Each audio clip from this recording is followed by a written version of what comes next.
हम एक ऐसे इरा में जी रहे हैं जहाँ पर स्ट्रेस, एंजाइटी और कंफ्यूजन हमारे रोज के साथी बन चुके हैं। एक तरफ लिंक्डइन पे नेटवर्किंग का प्रेशर और दूसरी तरफ रिलेशनशिप का कियोस।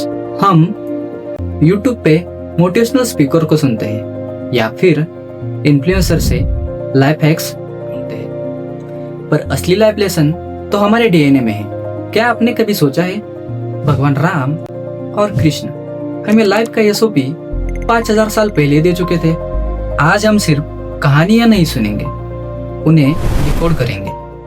तो सवाल यह है कि आज के टाइम में सक्सेसफुल और पीसफुल रहने के लिए राम बनना चाहिए या कृष्ण। इस वीडियो के एंड तक आपके पास इसका क्लियर आंसर होगा। इस वीडियो को हमने 7 लेसन्स में डिवाइड किया है। Lesson number 1, Ram mindset versus modern shortcuts. चलिए राम जी से स्टार्ट करते हैं। राम जी का एसओपी था, रघुकुल रीत सदा चली आई। उनका प्रोसीजर फिक्स था, चाहे कुछ भी हो जाए रूल्स नहीं टूटेंगे। राम जी सिर्फ एक योद्धा नहीं थे, वो एक विचार थे। रामो विग्रहवान धर्मः, मतलब जो हर सिचुएशन में सही करे वही राम है। लेकिन आज के टाइम में लोग आगे बढ़ने के लिए शॉर्टकट्स, चीटिंग और मैनिपुलेशन टेक्निक्स यूज करते हैं। तो आप क्या करोगे, रिएक्ट या राम जी की तरह रिस्पॉन्ड? प्रॉब्लम क्या है, अगर आज के टाइम में आप राम जी जैसे हो तो लोग आपको वीक समझ लेते हैं। तो क्या राम बनना गलत है? नो, मगर सिचुएशन के हिसाब से डिसीजन लेना इम्पोर्टेंट है। अब कृष्ण की बात करते हैं। कृष्ण ने सिखाया कि जब क्राइसिस बड़ा हो तो नई एसओपीज लिखने पड़ते हैं। मॉडर्न वर्ल्ड में हम इसे अजाइल मेथोडोलॉजी कहते हैं। कृष्ण रूल्स फॉलो नहीं करते थे, वो सिचुएशन के हिसाब से गेम खेलते थे।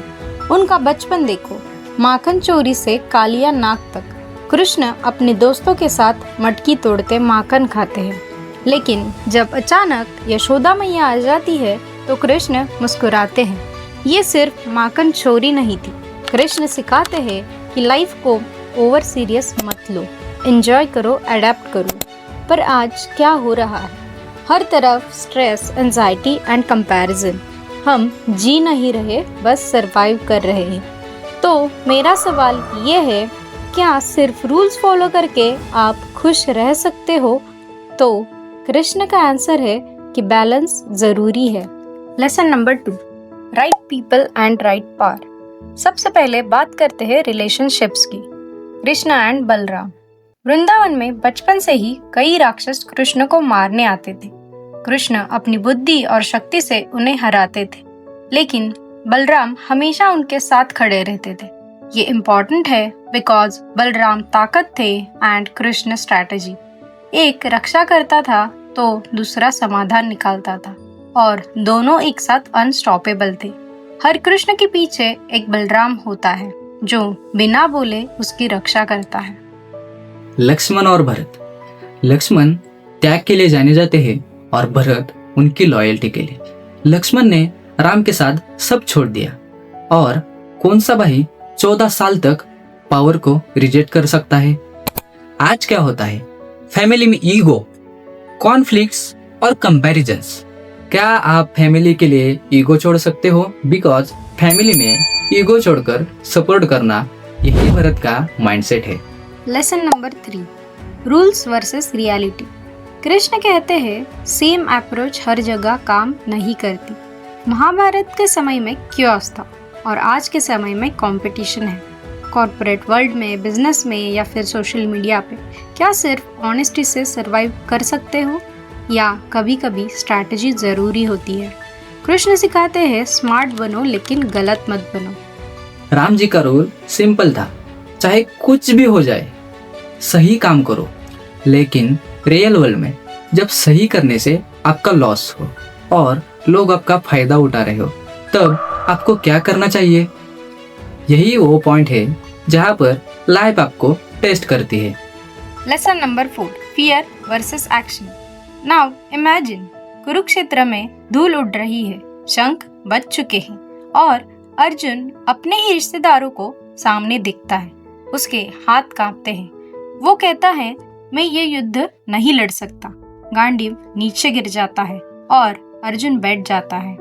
यही वो मोमेंट है जहाँ हर इंसान टूटता है, बिल्कुल वैसे ही जैसे आज कोई स्टूडेंट एग्जाम प्रेशर में टूट जाता है या कोई इंसान करियर फेल्यूर से।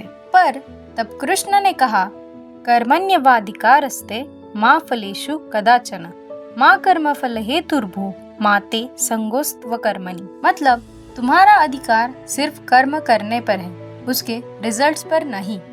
इसीलिए कर्म का फल ही तुम्हारा उद्देश्य नहीं होना चाहिए। So focus on action and not on the result. वही राम टीम बिल्डर थे। राम ने वॉर अकेले नहीं जीता। राम हर किसी से कनेक्ट करते हैं, टीम बिल्ड करते हैं। उन्होंने टीम बनाई। हनुमान, जाम्बुवंत, सुग्रीव और एक आर्मी खड़ी हो जाती है। जैसे स्टार्टअप हो या करियर, लाइफ को अकेले जीतना पॉसिबल नहीं है। फिर रियल पावर क्या है? स्ट्रेंथ या team? Because right people gives you right results. Lesson number 5, सही गाइड जरूरी है। अर्जुन लकी था क्योंकि उसके पास कृष्ण थे। आज कंफ्यूजन हर जगह है, करियर हो, रिलेशनशिप हो या कोई लाइफ डिसीजन। तब अर्जुन के पास कृष्ण थे, पर आपके पास कौन है? मेंटर होना लग्जरी नहीं है, ये एक नेसेसिटी है। अगर आज आपके पास स्किल्स है तो क्या आप डिसीजन लेने के लिए किसी के ऑर्डर्स का वेट करोगे? शायद नहीं। पर हनुमान जी के पास इतनी कैपेबिलिटीज होने के बावजूद वो राम जी के इंस्ट्रक्शंस का वेट करते थे। एंड इट्स प्रूव्स कि स्किल्स और स्ट्रेंथ होते हुए भी आपका ग्राउंडेड रहना जरूरी है। लेसन नंबर 6, कृष्ण की रणनीति। कृष्ण कहते हैं, अगर नियम नहीं बदलोगे तो हार जाओगे। महाभारत में पितामह भीष्म को हराना इम्पॉसिबल था, पर शिखंडी को आगे रखा जाता है। भीष्म तीर नहीं चलाते और गिर जाते हैं। मतलब हर प्रॉब्लम फोर्स से सॉल्व नहीं होती, क्योंकि smart strategy is always impacts more than any hard effort. Lesson number 7, Ram versus Ravan. Lanka पूरी जल रही है। राम और रावण आमने सामने है। रावण शक्तिशाली है लेकिन अहंकारी। राम शांत है बट फोकस्ड है। पर फिर एक तीर और अंत। मतलब अहंकार हमेशा हारता है। जैसे ओवर कॉन्फिडेंस करियर खत्म कर सकता है। तो अब आते हैं फाइनल कंक्लूजन पे। सवाल ये नहीं है कि राम सही थे या कृष्ण। सवाल ये है कि आपकी लाइफ में अभी क्या चल रहा है। जब वैल्यूज की जरूरत हो तो राम बनो, और स्ट्रेटेजिक माइंडसेट चाहिए तब कृष्ण बनो। आज की दुनिया में नॉलेज है मगर विजडम नहीं, और सक्सेस है मगर पीस नहीं। इसीलिए हमें चाहिए राम जैसा कैरेक्टर और कृष्ण जैसी इंटेलिजेंस। अगर लाइफ एक बैटल है तो जीत उसी की होगी जो सही समय पर सही डिसीजन ले। और वो डिसीजन राम भी सिखाते हैं और कृष्ण भी। आपके लिए सबसे बड़ा लेसन क्या है? राम का पेशेंस या कृष्ण की स्ट्रैटेजी?